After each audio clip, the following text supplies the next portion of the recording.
ভাগে কুরবানি করা জায়েজ রয়েছে, তবে ভাগে কুরবানি করা চাইতে একাকী কুরবানি করা উত্তম। যদি আপনার সামর্থ্য না থাকে, সামর্থ্য কম থাকে, তাহলে আপনি ভাগে কুরবানি গরু না দিয়ে, মহিষ না দিয়ে, উট না দিয়ে আপনি একটি ছাগল কুরবানি করেন, তাও ভালো। কারণ আপনি 7 জন, 5 জন, 3 জন, 2 জন মিলে কুরবানি দিলেন, আপনার সেই কুরবানির ভিতরে 7 জন, 5 জন, 2 জন যতদিন হোক না কেন, যদি কাহারও কুরবানি ক্রয় করার জন্য যে অর্থ প্রয়োজন হয়, সেই 7 জন, 6 জন, 5 জন, 4 জন, 2 জনের ভিতরে যদি 6 জনের টাকা হালাল হয়, একজনের টাকা হারাম হয়, তাহলে একজনের কারণে সবার কুরবানি কি হয়ে যাবে? বাতিল হয়ে যাবে। কাহারও কুরবানি আল্লাহর দরবারে গৃহীত হবে না, অ্যাকসেপ্টেবল হবে না, গ্রহণযোগ্য হবে না। 2 নম্বর হলো, ভাগে আপনি কুরবানি দিলেন 7 জনে মিলে, কিন্তু কাহারও ওই 7 জনের ভিতরে কাহারও নিয়ত যদি এরকম থাকে, নিয়ত যে আমি কুরবানি করব, গোশত খাবো, নিয়ত যদি গোশত খাওয়ার থাকে, যে অমুকে কুরবানি দিচ্ছে, অমুকের ছেলে মেয়ে, অমুকের আত্মীয় স্বজন গোশত খাবে, আমার ছেলে মেয়ে কি তার ফ্যামিলির দিকে তাকায় থাকবে না? আমার ছেলে মেয়ে এক টুকরা গোশত খেতে পারবে না, সেই জন্য আমি একটা কুরবানি দিই, আছে কি না? এই যে গোশত খাওয়ার যে একটা ইরাদা, নিয়ত, যদি 7 জনের ভিতরে কারো মধ্যে যদি এরকম নিয়ত থাকে যে আমি গোশত খাবো, তাহলে 6 জনের নিয়ত কিন্তু আল্লাহকে খুশি করা, রাজি করা উদ্দেশ্য, তাদের কুরবানি দেওয়ার উদ্দেশ্য এটা। কিন্তু একজনের নিয়ত গোশত খাওয়া থাকার কারণে, এই নিয়ত থাকার কারণে বাকি 6 জনের কুরবানি বাতিল হয়ে যাবে। আরেকটি বিষয় হলো আপনার, যেটা আমি গত সময় বলছিলাম, যে কুরবানি 7 জনে ভাগে কুরবানি দিলেন, সেই গোশতটা 7 জন, 3 জন, 2 জনের ভিতর বন্টন করতে হলে একেবারে আপনার পাল্লা দিয়ে মেপে, পাল্লা দিয়ে মাইপ আপনার বন্টন করতে হবে। আপনার যদি একটি টুকরা গোশত কারো অংশে, কারো পাতে যদি কম বেশি হয়, এই যে এক টুকরা, আধা কেজি, 1 পাওয়া কম বেশি হওয়ার কারণে সবার কুরবানি কি হয়ে যাবে? বাতিল হয়ে যাবে। বাদায়ে সানায়া নামে একটি কিতাব রয়েছে, সেই বাদায়ে সানায়া 3য় খণ্ডে 349 নম্বর পৃষ্ঠার ভিতরে এই কথাগুলো আছে।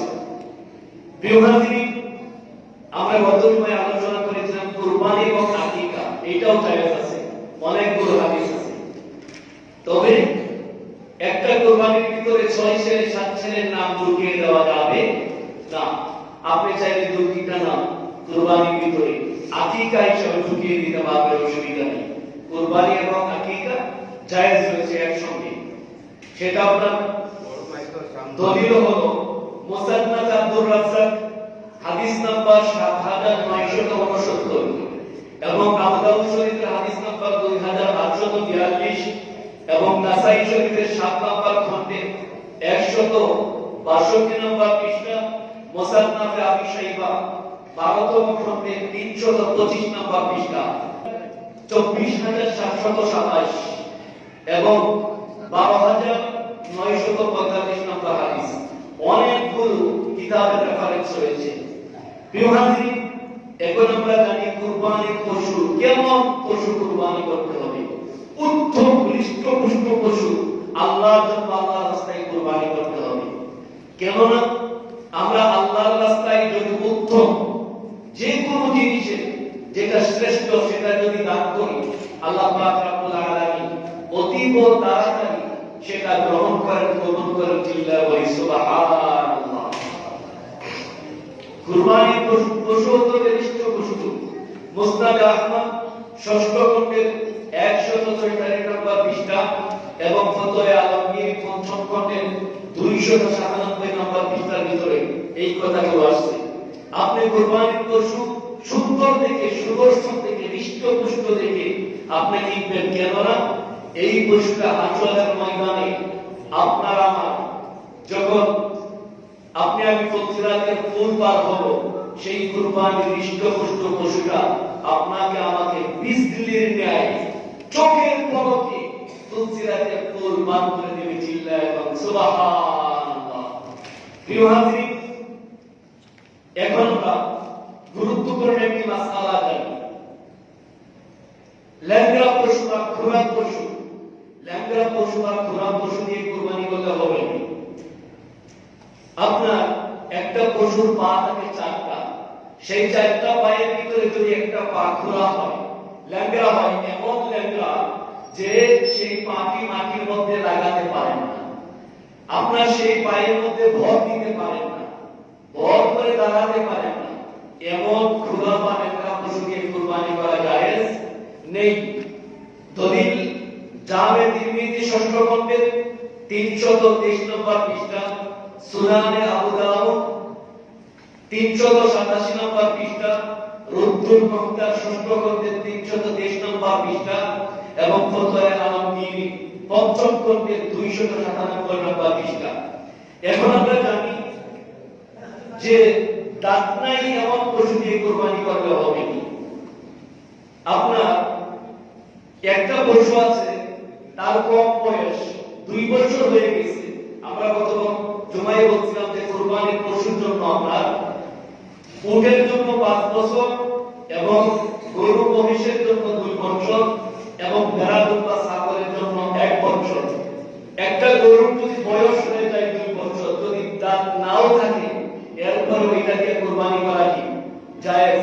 কিন্তু একটা গরু দেখা যায়, একটা মহিষের দেখা যায় যে তার বয়স হয়ে গিয়েছে, এখন বয়স হওয়ার কারণে দাঁত সবগুলো পড়ে গেছে, দাঁত না থাকার কারণে সে তার খাবারটা চিবিয়ে খাইতে পারে না, এমন দাঁত নাই পশু দ্বারা কুরবানি করা কি নেই, জায়েজ নেই।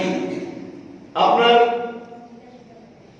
যে পশুর শিং ভেঙে গেছে, এইগুলা কিন্তু গুরুত্বপূর্ণ মাসআলা। আমাদেরকে জিজ্ঞাসা করেন যে হুজুর ইমাম সাহেব এইটা দিয়ে কুরবানি করবেন, ওইটা দিয়ে কুরবানি করবেন, এর লাগে আপনাদের জ্ঞাতার্থে, আপনাদের সুবিধার্থে আমি আপনাদের সামনে গুরুত্বপূর্ণ মাসআলাগুলো আপনার তুল করেছি, আপনাদের সামনে উপস্থাপন করি যেন আপনারা জানতে পারেন, অন্যকেও বুঝাইতে পারেন, বলতে পারেন। শিং নাই বা শিং ভেঙে গেছে বা ফেটে গেছে, গরু শিং আছে না, শিং ভেঙে গেছে বা ফেটে গেছে, ভেঙে গেছে বা ফেটে গেছে, এমন শিং ভাঙা বা ফেটে গেছে এমন পশু দ্বারা, গরু মহিষ দ্বারা কুরবানি করলে জায়েজ হইব হইব।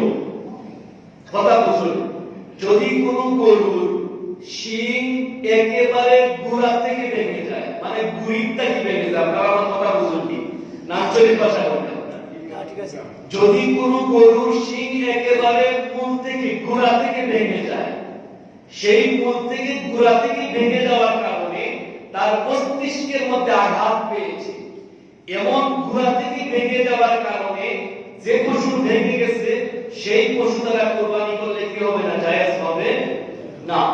যদি কোন পশুর কুরবানির পশুর শিং অর্ধেক ভেঙে যায়, অর্ধেক আঘাত দিয়ে হোক, মাই করে হোক, যেতে হোক, যদি অর্ধেক ভেঙে যায় বা অর্ধেকের বেশি ভেঙে যায়, একটা শিংয়ের অর্ধেকের ভেঙে যায় বা অর্ধেকের বেশি ভেঙে যায়, তাহলে সেই পশু দ্বারা কুরবানি করা কি নাই, জায়েজ নাই। যদি বেশ অর্ধেক থাকে, কম অর্ধেক ভেঙে যায়, তাহলে ওই পশু দ্বারা কি করব, কুরবানি করা জায়েজ হইব। আপনার জামে তিরমিজি প্রথম খণ্ড 276 নম্বর পৃষ্ঠাতে আলোচনা আছে এবং সুনানে আবু দাউদ 388 নাম্বার পৃষ্ঠাতে আলোচনা আছে। এখন আমরা জানি যে যে পশুর কান নাই, যে পশুর কি নাই, কান নাই, এমন পশু দ্বারা কুরবানি করলে জায়েজ হইব না, হইব। কিভাবে হইব, কথাগুলো বুঝুন বলা। আপনার যে পশুর কান যে কোনো কারণে শিংয়ের মতো অর্ধেকের বেশি নাই, ভাঙি গেছে, অর্ধেকের বেশি কাটি গেছে, এই পশু দ্বারা কুরবানি করলে কি হইতো না, জায়েজ হইতো নাই। যে পশু কান অর্ধেকের বেশি আছে, এই পশু দ্বারা কুরবানি করলে কি হইতো, জায়েজ হইতো। আবার এমন পশু দেখা যায় তার জন্মগতভাবে কান কিটা নাই, এমন পশু জন্মগতভাবে কান তার ছোট, বাক্যের তার ছোট ছোট কান, এটা জন্মগতভাবে, এই যে জন্মগতভাবে যে পশুর কান একেবারে ছোট, ওই পশু দ্বারা কোরবানি করা হইব, জায়েজ হইব। এটা আমার বর্তমানে জামে তিরমিজি শরীফ প্রথম খণ্ডের 275 নম্বর পৃষ্ঠা এবং সুনানে আহমদ মুসনাদে আহমদ প্রথম খণ্ডের 610 নম্বর পৃষ্ঠা এবং ফতোয়া কাজী খান দ্বিতীয় খণ্ডের 352 নম্বর পৃষ্ঠার মধ্যে আলোচনা আছে। প্রিয় হাজিরিন, এখন আমরা জানি যে অন্ধ পশু খানা যেটা আমরা আঞ্চলিক ভাষায় কই, অন্ধ পশু দ্বারা কোরবানি কতই করি, অন্ধ বা দুই চোখের এক চোখ খানা, একেবারে এক চোখ দিয়ে দেখেন আর চোখ দিয়ে দেখেন, এরকম পশু দ্বারা কোরবানি কতই করি, ওই তো না। যে পশু দুইটা চোখ নষ্ট বা দুইটা একটা পরিপূর্ণ নষ্ট, একেবারেই দেখা নাই চোখ দিয়ে, এমন পশু দ্বারা কোরবানি করা জায়েজ নাই। আপনার জামে তিরমিজি প্রথম খণ্ডের 275 নম্বর পৃষ্ঠার মধ্যে আলোচনা আছে। এখন আমরা জানি বন্দা পশু, বন্দা, বন্দার আঞ্চলিক ভাষায় সহজ কিতা বলে, বানজি, বানজি গরু দিয়ে কোরবানি করলে কোরবানি হইব নি? আপনারা কত দরকার হইব নি? হ্যাঁ হইব। আমার মেম্বার সাহেব কইছিল, সভাপতি সাহেব কইছিল হইব। বানজি কোরবানি দ্বারাও, কুরবানি পশু দ্বারাও কি তা কুরবানি করলে ওইব। আপনার বানজি এরকম মানে মহিলা আপনার সমাজে আছে কিনা, বাচ্চা কাচ্চা হয় না, আছে না নাই? আসল এটা কথা আমি কেতাল লাগে আনছি। আমরা সমাজে দেখা যায় পশুর মতো কিছু মানুষ, আমাদের মা বোনেরা আছেন যারা বাচ্চা প্রসব করতে অক্ষম, সক্ষম নয়। ওই রকম পুরুষ আছেন, মহিলারা আছেন।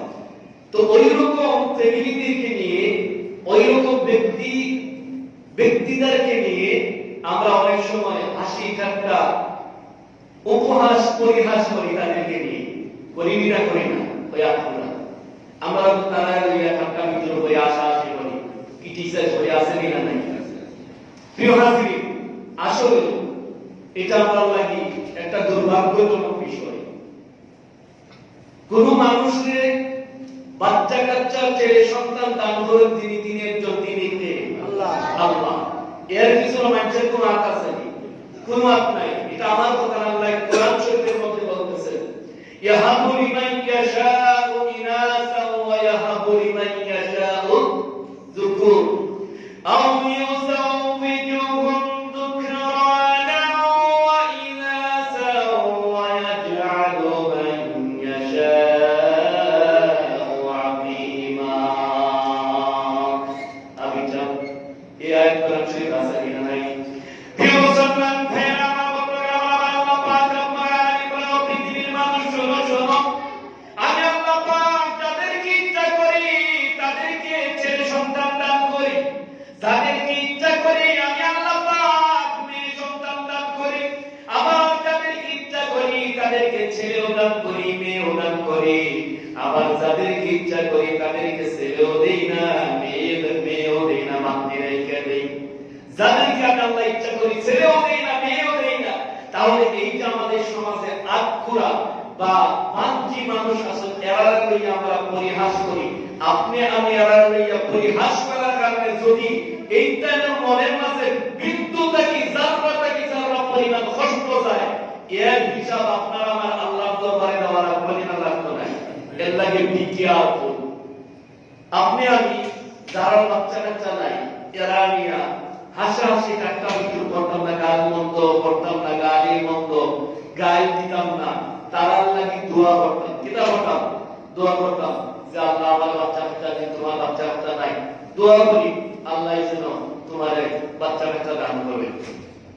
আর তারা নিয়ে হাসি ঠাট্টা করা উচিত নাই, কারণ আপনি যদি তারা নিয়ে হাসি ঠাট্টা করেন, যদি মনের মাঝে কষ্ট যায়, এই কষ্টটা বান্দা যদি অন্তর থাকি আঘাত পাইয়া যদি অন্তর থেকে আল্লাহরে আল্লাহ হইয়া একবার ডাক দেয়, আপনার জালিমের জুলুমের শিকার হইয়া আপনার কোন মানুষ যদি তার অন্তর থেকে আল্লাহর একবার আল্লাহ হইয়া ডাক দেয়, এমনি অন্য মানুষ 100 বার ডাকলে আল্লাহর দরবারে সেই ডাকটা পৌঁছতে যতটুকু না দেরি হয়, ইমানদার বান্দা মনটা কি কষ্ট নিয়ে আল্লাহর একবার ডাক দিলে সেই 100 বার ডাকটাকে একবার ডাক আল্লাহ বেশি কবুল করেন। আল্লাহর দরবার তাড়াতাড়ি কবুল হয়েছে এবং সুবহানাল্লাহ।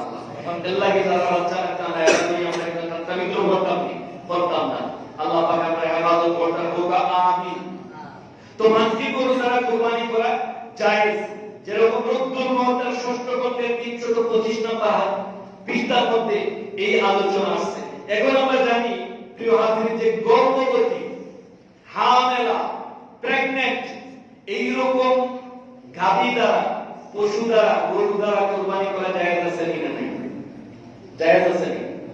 হ্যাঁ, আমার চেয়ারম্যান সাহেব বলছেন, সভাপতি সাহেব বলছেন জায়েজ নাই, মেম্বার সাহেব বলছেন জায়েজ নাই। আপনারা কি বলেন জায়েজ আছে?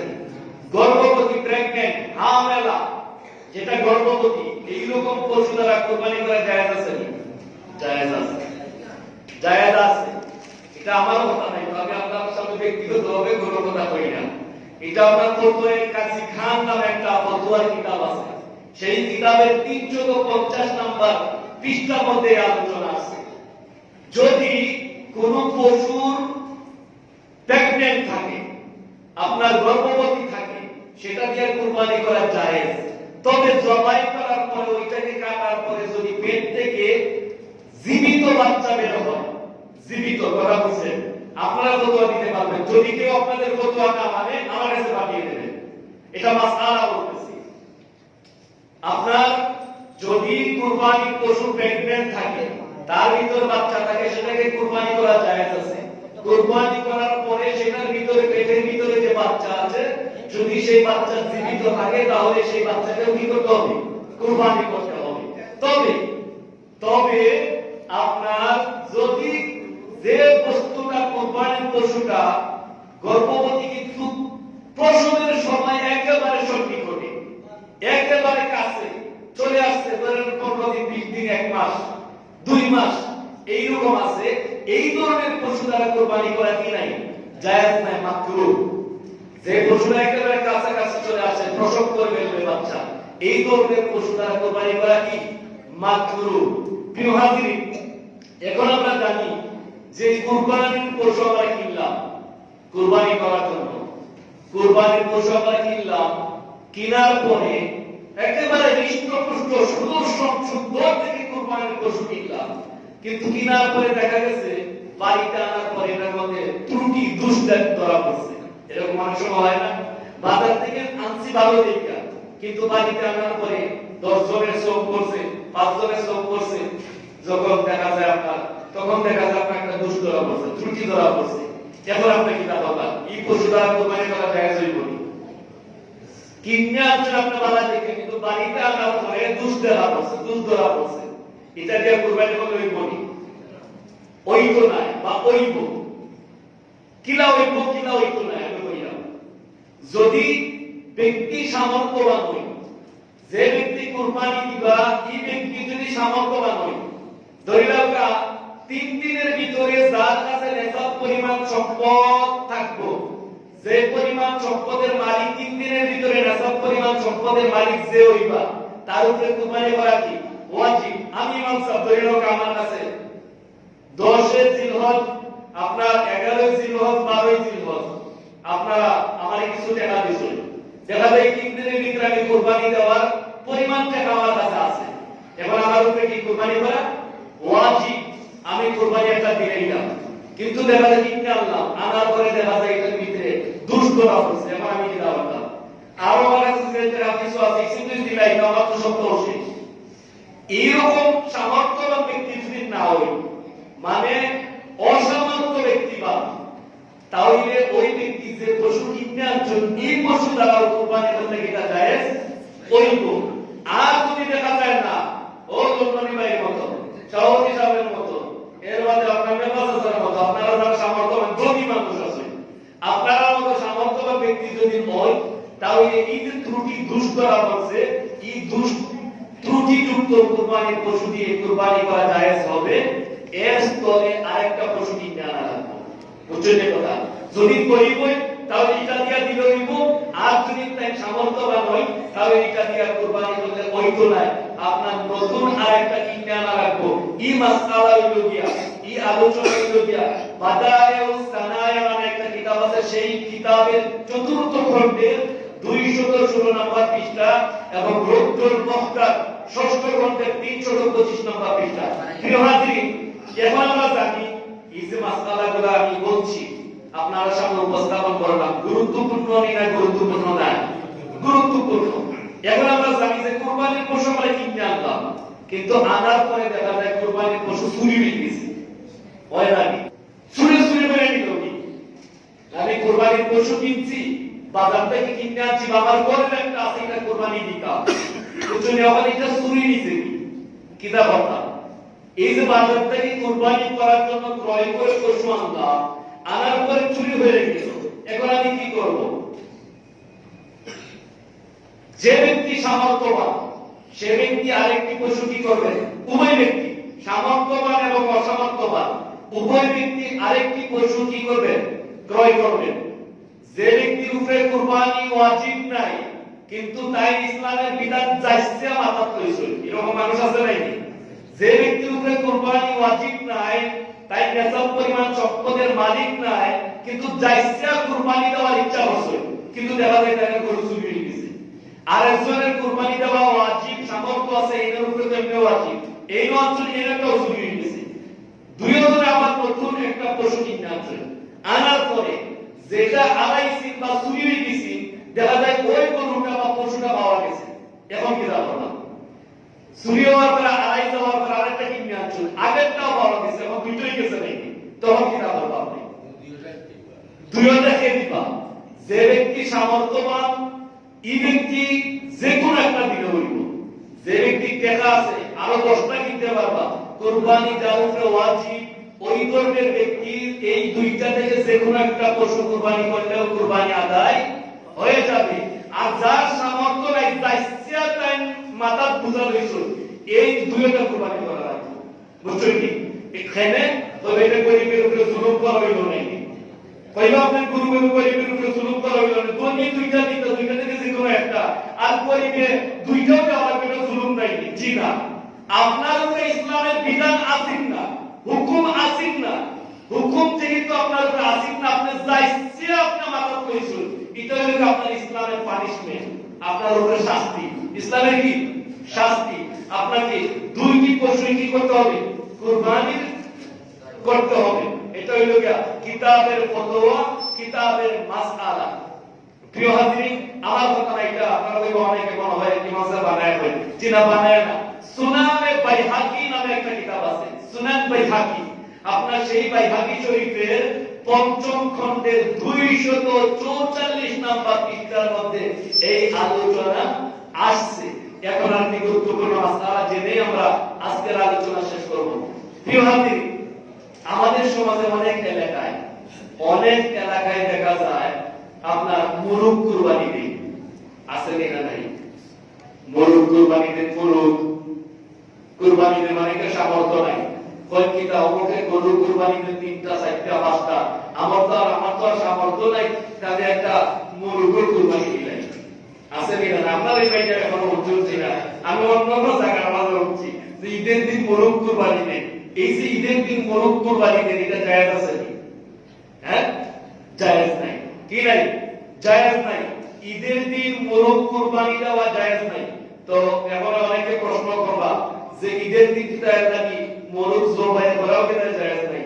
হ্যাঁ, আপনি ঈদের দিন মুরুগ 1000 1 লক্ষ 1 কোটি জোড়া মিলে খাইতেন, কোনো অসুবিধা নাই। কিন্তু কুরবানির উদ্দেশ্যে মুরুগ জবাই করা কি নাই? জায়েজ নাই। আপনি বুঝলেন না বাড়াবাড়ি কথা বুঝতে পারতে কি? আপনি সঠিকটা যদি নিজের কাছে করেন, এমন কোন বাপের বেটা নাই আল্লাহর জমিনের উপরে আসমানের নিচে, এমন কোন বাপের বেটা নাই, যদি আমি তালিবুল ইলম ছাত্র মানুষ, স্টুডেন্ট মানুষ, এমন কোন বাপের বেটা নাই যে আমার কথা নয়, এই যে নিজের কথাগুলো বলছি, এই ফিকহের কথাগুলোর উপর ইখতিলাফ আনতে পারে, আপনার মতানৈক্য আনতে পারে, দ্বিধাদ্বন্দ্ব আনতে পারে, এমন কোন বাপের বেটা নাই। আমি প্রায় সময় চ্যালেঞ্জ করি, আপনি সঠিকটা বলবেন, যার বুঝে আসলে আমার কাছে এসে বুঝবেন। এই যে ঈদের দিন আপনি গরু জবাই করলেন, 1000 জমা করে ঈদের দিলেন, কোনো অসুবিধা নেই, কিন্তু আপনি কুরবানির উদ্দেশ্যে জবাই করা কি নাই? জায়েজ নাই। এটা আমার ফতোয়া না, আপনার খুলাসাতুল চতুর্থ খণ্ডের 314 নম্বর পৃষ্ঠা, ফাতোয়ায়ে মাসরাজি ষষ্ঠ খণ্ডের 290 নম্বর পৃষ্ঠা এবং ফতোয়া আব্দুর রহিম মুহতার ষষ্ঠ খণ্ডের 313 নম্বর পৃষ্ঠা এবং ফাতোয়ায়ে হিন্দিয়া যেটাকে ফাতোয়ায়ে আলমগীর বলা হয়, সেই ফাতোয়ায়ে আলমগীরের পঞ্চম খণ্ডের 200 নম্বর পৃষ্ঠার মধ্যে আপনার এই আলোচনা আসছে। আরেকটা মাসআলা হলো মৃত ব্যক্তির পক্ষ থেকে কুরবানি করা জায়েজ নেই। আপনার দাদার নাম, মার নাম, বাবার নাম, চাচার নাম কুরবানি দিবেন জায়েজ আছে। কুরবানি মৃত ব্যক্তির নাম দেওয়া কি আছে? জায়েজ আছে, যদি ক্লিয়ার বুঝেন। আপনি মৃত ব্যক্তির নামে কুরবানি দিতে পারবেন, নফল ইবাদত হিসাবে গ্রহণ হবে। এই যে আপনার মৃত ব্যক্তির পক্ষ থেকে আপনি আমি কুরবানি দিই, যেমন আমার বাবা নাই, আমি যদি আমার বাবার পক্ষ থেকে কুরবানি দিই, সেই কুরবানির বস্তু আমার ফ্যামিলির মানুষ সবাই কি করতে পারবে? খাইতে পারবে। যদি আমার বাবা, আমার দাদা, আমার চাচা, আমার মামা আমাকে ওসিয়ত করে দেন, নসিহত করে দেন যে আমার নাম আতিক, বা উদাহরণ মতলি ভাই আছেন, শামসুল ভাই আব্বা নাই, ঠিক নাই, আব্বাই যদি তাইলে এখন যদি তাই কুরবানি করবে, এই কুরবানি করছে তাই করতে নীলির বা চতুর্থী খাইতে পারবা এবং সবাই খাইতে পারবা। যদি তাই আব্বাই তাইকে ওসিয়ত কইরা দিয়া হয় যে বাবা আমি তো দুনিয়া থাকতাম না, একদিন না একদিন মরেছি, তো বাবা আমার সম্পদ তো কম নাই, বহুত সম্পদ আছে, রাইখতে গেছি, তবে একটা কাম কইল, আমার আমলের দরকার তো বন্ধ হয়ে যাব মারার পরে, বাবা একটা কাম কইল, আমি মারা যাওয়ার পরে প্রতি বছর তুমি যতদিন বাঁচবাই ততদিন আমি মরার পরে আমার নামে একটা কুরবানি হইল প্রতি বছর। এটা কি ওসিয়ত? এটা কি ওসিয়ত? এমন যদি কোন সন্তানকে বা কোন আওলাদকে, কোন আকারিবকে তার আত্মীয়স্বজন মৃত মাইয়িত যদি আপনার ওসিয়ত করে দেন, আর সেই ওসিয়ত হিসাবে যদি কোনো বান্দা এবং বান্দি কুরবানি করে ওসিয়ত হিসাবে, তাহলে সেই ওসিয়তের কুরবানির গোশত ফ্যামিলির যারা আছে তারা কি করতে পারবেন না? খাইতে পারবেন না। কথা বুঝছেন কি? এমনি আপনার মৃতের পক্ষ থেকে আপনি কুরবানি দিতে খাইতে পারবেন, কিন্তু ওসিয়ত কইরা গেছেন এই ধরনের পশুর গোশত আপনি কি করতে পারবেন না? খেতে পারবেন না। সেই পশুর গোশত আপনি একেবারে পরিপূর্ণ, সারা যতটা আছে পরিপূর্ণ গোশত আপনাকে এতিম মিসকিন গরিব অনাথ অসহায়দের মাঝে কি করে দিতে হবে? বন্টন করে বাইরে দিতে হইব। আর মুসনাদে আহমদ প্রথম খণ্ডের 107 নম্বর পৃষ্ঠার মধ্যে এই আলোচনা আসছে।